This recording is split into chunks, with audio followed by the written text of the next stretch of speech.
नेपाल के रिवोल्ट से पहले जो सिचुएशन बनी कुछ देखी देखी लगती है। शायद जैसे वेस्टर्न मीडिया सोच रही थी वैसे ही नेपाल की ओली गवर्नमेंट भी ये समझ रही थी कि काठमांडू में स्ट्रीट प्रोटेस्ट सिर्फ सोशल मीडिया बैन के अगेंस्ट है और कुछ विक्टिम्स देकर यूथ का गुस्सा ठंडा हो जाएगा। लेकिन ये उनकी सबसे बड़ी मिस्टेक निकली। सिर्फ 24 घंटे के अंदर पूरी कहानी ही बदल गई। लोगों का असल गुस्सा सिर्फ सोशल मीडिया बैन पर नहीं था बल्कि करप्शन, नेपोटिज्म और एब्सोल्यूट इकोनॉमिक फेलियर पर था। ओली गवर्नमेंट ने शायद कभी ये सोचा भी नहीं था कि उनकी बुलेट से 19 से 20 लोगों की कुर्बानी देने के बाद उनके घरों को जला दिया जाएगा। उन्हें हेलीकॉप्टर्स में भागना पड़ेगा और पीएम ओली को अपना ऑफिस छोड़ना पड़ेगा। काठमांडू के आसमान में हेलीकॉप्टर्स, नीचे टीयर गैस और सड़कों पर थाउजेंड्स ऑफ प्रोटेस्टर्स। ये एक नया चैप्टर था नेपाल की पॉलिटिक्स का और आवाम कह रही थी अब सिर्फ होम मिनिस्टर या एग्रीकल्चर मिनिस्टर की रेजिग्नेशन पर बात नहीं बनेगी, प्राइम मिनिस्टर ओली मस्ट गो। ये मूवमेंट किसी एक पार्टी के लीडर के खिलाफ नहीं थी, ये पूरे सिस्टम के खिलाफ थी। नेपाली यूथ कह रही थी ओली, प्रचंडा, ड्यूबा जो 30 साल से रिवॉल्विंग डोर के थ्रू रूल कर रहे थे, अब बस we want a new beginning. जहाँ पे सवाल उठता है कि क्या ये सिर्फ सोशल मीडिया बैन से स्टार्ट हुआ था? नहीं, बैन सिर्फ एक स्पार्क था। असल प्रॉब्लम्स हैं स्लो इकोनॉमिक ग्रोथ, एम्प्लॉयमेंट ना होने के बराबर होना, करप्शन और रूलिंग एलीट की पब्लिक से दूरी। नेपाली यूथ की फ्रस्ट्रेशन पहले सिर्फ सोशल मीडिया पे हैशटैग्स और मीम्स के थ्रू निकलती थी। टिकटॉक रील्स और हैशटैग्स के जरिए वो लीडर्स की लग्जरी लाइफस्टाइल्स को एक्सपोज कर रहे थे। Imported cars, foreign holidays, nepo kids के इंस्टाग्राम पे पोस्ट पे यूथ पूछ रही थी where is the money coming from. ये फ्रस्ट्रेशन पहले ऑनलाइन थी, मगर 4 सितंबर को जब गवर्नमेंट ने फेसबुक, इंस्टाग्राम, यूट्यूब और रेडिट पे बैन किया तो यूथ का गुस्सा स्ट्रीट्स पर निकल आया। ये सिर्फ फ्रीडम ऑफ एक्सप्रेशन की छुरी नहीं थी बल्कि उनके रोजगार पर भी डायरेक्ट अटैक था, क्योंकि थाउजेंड्स ऑफ नेपाली यूथ अपने टूरिज्म और छोटे बिजनेसेस के लिए सोशल मीडिया पे डिपेंड करते थे। रिजल्ट, एक पीसफुल प्रोटेस्ट प्लान हुआ 8 सितंबर को एनजीओ हेमी नेपाल के जरिए। लेकिन उस प्रोटेस्ट पे जब पुलिस ने बुलेट्स चलाई तो 19 लोग मारे गए और 400 से ज़्यादा लोग इंजर्ड हुए। उसके बाद नेपाल की पूरी लैंडस्केप चेंज हो गई।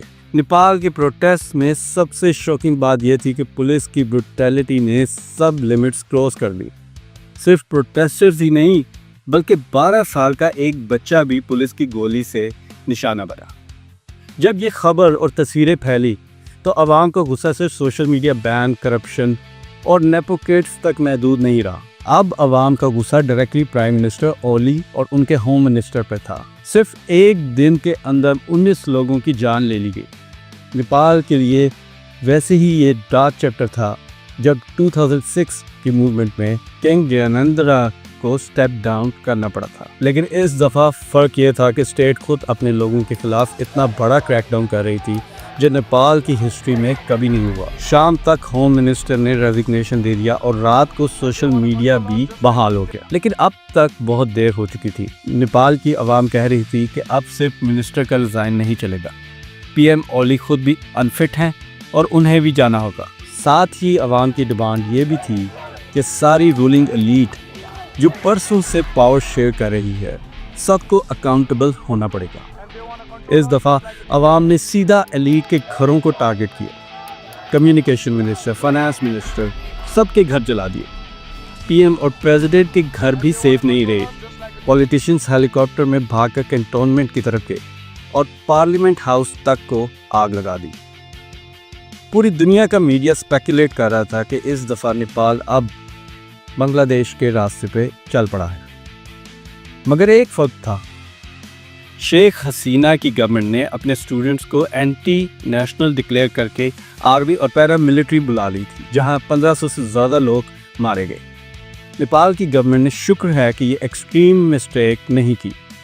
मिनिस्टर्स ने रिज़ाइन किया, ओली ने भी रिज़ाइन कर दिया और उन्होंने एक पीसफुल पॉलिटिकल रेजोल्यूशन के लिए हामी भरी।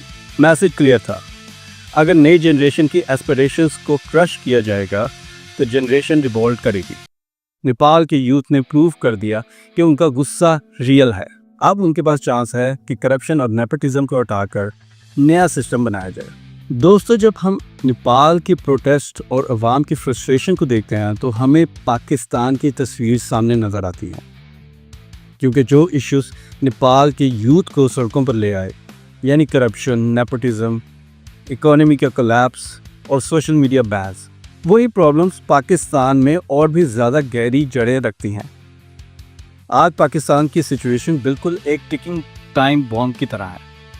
हर चीज़, economy, politics, climate, social fabric अपने ब्रेकिंग पॉइंट पर पहुंच चुकी है। और ये सब कुछ हमें उसी तरह धकेल रहा है जहां हमने देखा कि श्रीलंका, बांग्लादेश और नेपाल गए। नेपाल के प्रोटेस्टर्स की एक बड़ी वजह उनका इकोनॉमिक फेलियर था, लेकिन पाकिस्तान की इकोनॉमी की कंडीशन भी at the brink of collapse है। इन्फ्लेशन रिकॉर्ड लेवल्स पे है।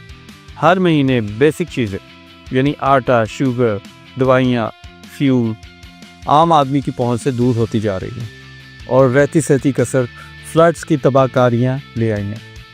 बहुत सारे क्रॉप्स पंजाब में तबाह हो गई हैं, which is presently affecting the cost of food and which would impact the cost of food later as well.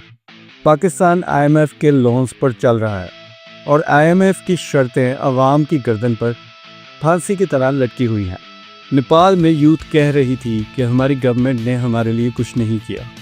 बिल्कुल वैसे ही पाकिस्तान की यूथ भी कह रही है कि एजुकेशन कंप्लीट करने के बाद नौकरियां मिल नहीं रही और जो जॉब्स मिल रही हैं उनकी सैलरीज बहुत कम है और उसमें गुजारा करना नामुमकिन है।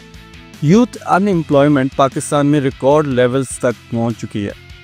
हर साल लाखों ग्रेजुएट्स मार्केट में आते हैं, लेकिन जॉब्स उनके लिए नहीं है। ये फ्रस्ट्रेशन वही है जो नेपाल के स्टूडेंट्स और ग्रेजुएट्स को रोड पर लेकर आए।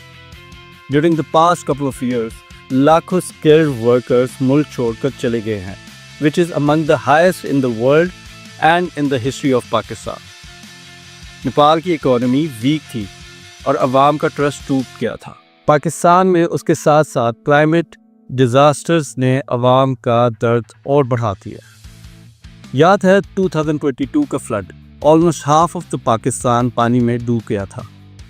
करोड़ों लोग डिस्प्लेस्ड हो गए थे, घर बर्बाद हो गए थे और क्रॉप्स डिस्ट्रॉय हो गई थी और अवाम सरकारी इमदाद का इंतज़ार करती रही। और आज फ्लड्स की सिचुएशन वैसे ही ख़तरनाक है और हमारे हुक्मरान इससे कोई सबक नहीं सीख रहे। नेपाल का प्रोटेस्ट करप्शन और मिसमैनेजमेंट पे था।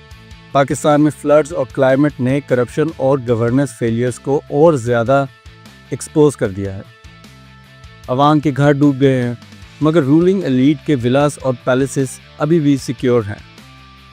नेपाल में प्रोटेस्ट किस पाक बनी सोशल मीडिया बैन। PM ओली ने फेसबुक, इंस्टाग्राम और यूट्यूब बंद कर दिया था और यूथ का गुस्सा सड़कों पर निकल आया। पाकिस्तान में ये सिचुएशन और भी एक्सट्रीम है। पिछले 1.5 साल तक ट्विटर ऑलमोस्ट बैन रहा, सिर्फ VPN के थ्रू एक्सेस किया जाता था। हर थोड़ी देर बाद यूट्यूब, टिकटॉक, फेसबुक पर कोई ना कोई नई रिस्ट्रिक्शंस आ जाती हैं और फिर फायरवॉल की आड़ में we have the slowest internet in the region. कभी हमें कहा जाता है कि नेशनल सिक्योरिटी का मसला है, कभी कह देते हैं कि फेक न्यूज़ और कभी कह देते हैं हेट स्पीच। लेकिन यूथ जो है वो फ्रस्ट्रेट हो रही है due to the speed of the internet और सोशल मीडिया पर कथनों की वजह से, क्योंकि सोशल मीडिया ही वो प्लेटफॉर्म है जहां पर आवाम अपना दुख, फ्रस्ट्रेशन और हकीकत शेयर करती है। बेशक उसमें बहुत सारी फेक न्यूज़ भी होती है, लेकिन फ्रस्ट्रेशन निकालने का एक बहुत बड़ा ज़रिया है सोशल मीडिया। नेपाल की यूथ ने हैशटैग्स और रील्स के ज़रिए अपनी एलीट को एक्सपोज किया।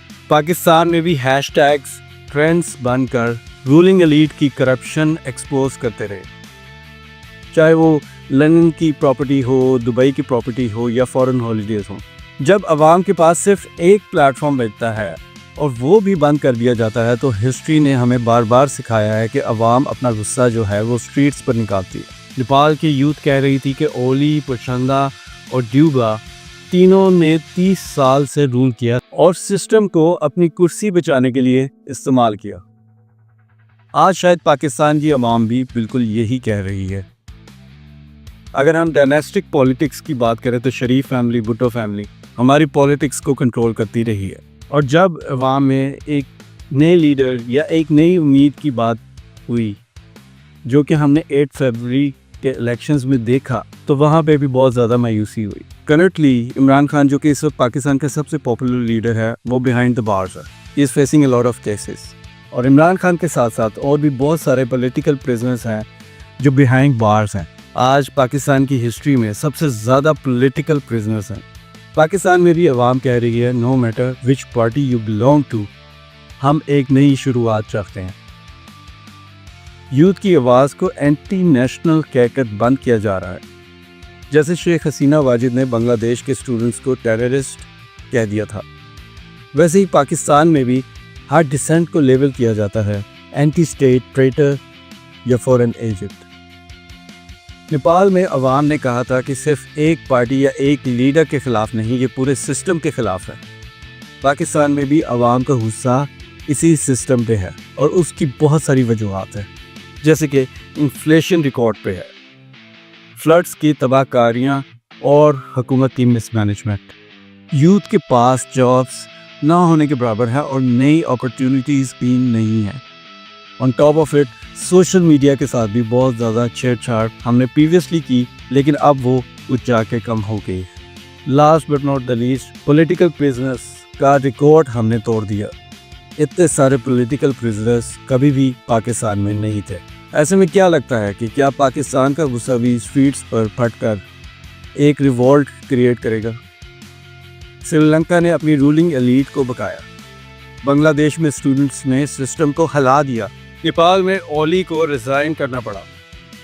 अब सवाल सीधा पाकिस्तान पे आता है। श्रीलंका, बांग्लादेश और नेपाल के बाद क्या पाकिस्तान की बारी? कमेंट्स में अपनी आरा का ज़रूर इजहार कीजिए और अगर आपको ये वीडियो अच्छी लगी है तो इसको ज़्यादा से ज़्यादा शेयर कीजिए और चैनल को सब्सक्राइब करना ना भूलिएगा। Thank you. अल्लाह हाफ़िज़।